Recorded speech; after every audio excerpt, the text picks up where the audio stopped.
Hi, let's talk about the most important thing when you travel to Europe as a student, as a tourist, or as a businessman or a woman. So, the first barrier you would face in Europe would be probably the language. Now, I think as an Indian, you would be accustomed with this because when you travel in India, you face that barrier in India as well. For example, I come from Uttar Pradesh. When I travel to south of India or east of India or west of India, many a times I feel that barrier. And I think that is true for other fellow Indians as well. So, being a guy from Kerala, if you're traveling to north, it could be a barrier, not just in terms of language, but in terms of culture, in terms of food, in terms of people as well. So, India is a multicultural, multilingual society, and that I think prepares us Indians to tackle all the challenges when we live abroad, especially in Europe. Because you're going to an Anglophonic country, of course, you would have people from different culture, but at least the language would not be a problem because they speak English. But as an Indian citizen or probably Indian person, when you're living in Europe, you would feel certain challenges, but then those challenges are anyway something that we face in Europe, in India every day. So, uh, I am in education consulting business, and the kind of business that I am in, I have to travel India wide almost every month, and I speak to students from different regions, different backgrounds, different cultures, different languages, because. But there is one common leveler, which is English, and that's why we are able to communicate with almost all of the Indians.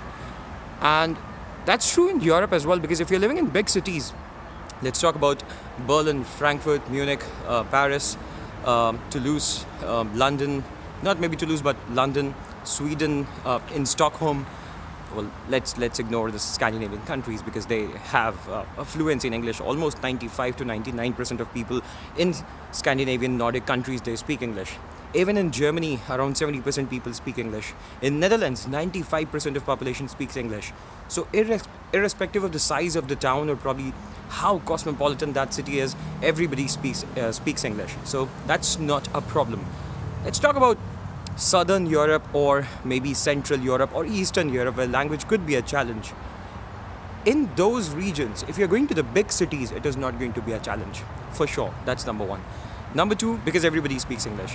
For example, let's say France is too proud of their language because their language is being spoken by 35, I think, uh, uh, official countries. In those 35 countries, French is an official language. So, and there are around 300 million French speakers globally. So they're very proud of their language, and they should be. And who shouldn't be? But if you live in Paris, almost everyone speaks English. So I'll give you an example. If you're going to, let's say, a restaurant and you try to order food in French, for example, bonjour, je prends de pâtes, they would understand that you're not coming from France and you're not a native speaker. So they would talk to you in English. So they would say, oh, which pasta? And which is very good. So you wouldn't have that kind of barrier in big cities. So if you're coming as a tourist or a businessman, you wouldn't have that problem. If you're coming as a student in the campus, it's not at all a problem because all the campuses are international. France is third most attractive country for international students. More than 300,000 international students are studying in France, so that's not a problem.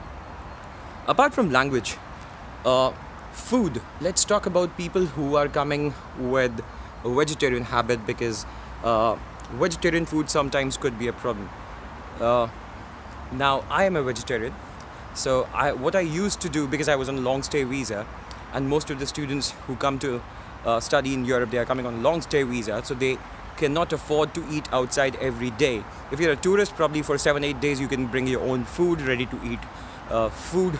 You can eat in restaurants, that's okay. But if you're coming on a long stay visa, living here for 1 year, you cannot do that every day.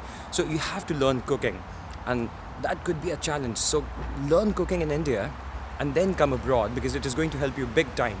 For people who are non-vegetarian, of course, you have several options. But again, would you go out and eat every day? Because it is going to be expensive, number one. Number two, it's going to be unhealthy, not just in France, I mean, Europe, everywhere. I mean, even in India, you don't eat outside every day, right? So, food could be challenging for vegetarian people, In smaller cities, not in big cities, in Paris, in London, in Berlin, you'd find excellent Indian food at very affordable costs. Apart from food and language, there could be certain other cultural challenges as well, minor challenges. For example, people drive on the other side of the road compared to India, it's completely opposite. Uh, People stand on the right hand side of the elevator, unlike India, where everybody runs on the elevators as well. That's not happening here. People try to follow the rules. So if you see a road with no cars and there is just one car and the traffic signal is red, then probably the car would stop. That I think doesn't happen in most of the cities. Come on, let's be honest, we don't do that, right? So people do follow rules. A lot more, I would say, disciplined society, which could be a culture shock, but it's a good culture shock to have. It's a good problem to have for us because we should be learning from this. I mean, I don't think any country is better than any other country, so I wouldn't say Europe is better than India, but Europe is certainly different than India. There are things Europe should learn from India, and there are things we as Indians should learn from Europe. So apart from these two major shocks and a couple of minor shocks, there is nothing else which could be challenging for Indian students to live here in Europe, right? So coming from a typical middle class Indian family and coming from a very conventional background, a male, having done engineering, worked in IT space, and then after 4 or 5 years, 6 years of full-time work experience, I chose to do my master's in Europe, and I did well. I wouldn't say I survived, I did well, because I made friends. Today I have friends from almost a dozen of countries. I know people in Russia, I know people in China, I know many people in China. There were 3 girls in my class, all of them were very nice to me, and now if I have to go to China, they would be very happy to support me, help me out, and I would be very happy to help them out as well. I have people as friends in Monaco, in Brazil, in Mexico, in the US, in UK, in Sweden, in Denmark.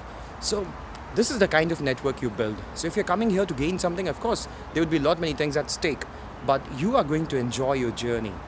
And as I always say, do not just come here for education, because if you're only coming here for a degree, for God's sake, you can get that thing in India as well, right? You can probably focus a lot more on your education, crack an entrance examination, go to the top 20 schools in India, get a degree, have a good career.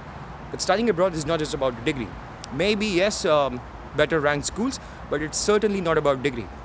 It's about many things. It's about challenges, because you would feel challenge on each and every step.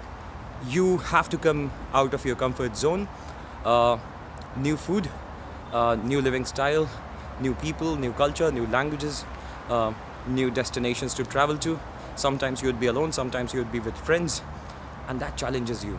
And what challenges you in your life probably matures you or inspires you.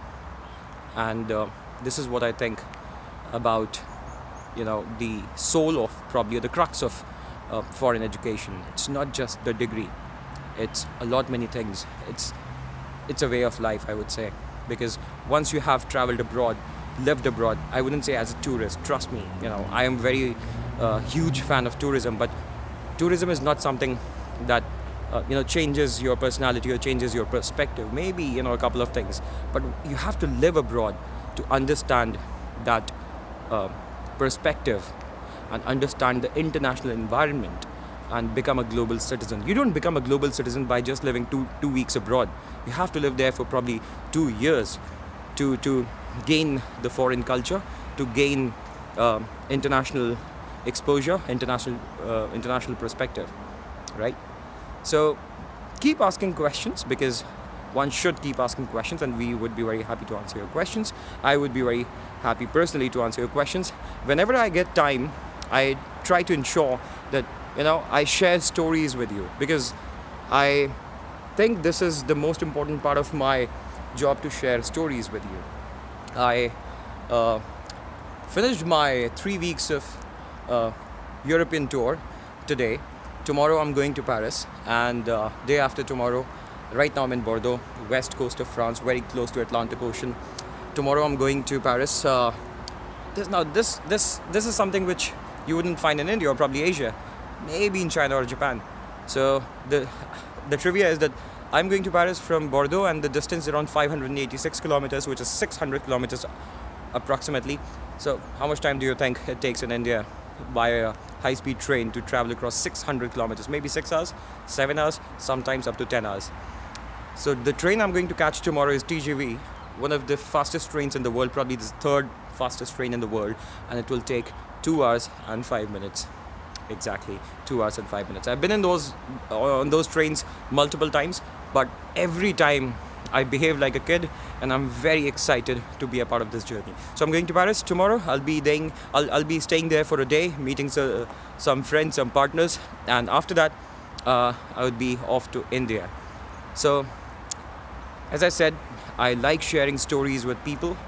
I like talking about experiences, not just my experiences, but others' experiences as well, and sharing it with the world. So if you have a story to share, feel free to share your stories with us. If you have any doubts or questions, feel free to reach out. But think global. This 21st century, you're in 2019, and I think you should be thinking global. I think you should become an international citizen. You should move out of your comfort zone, because this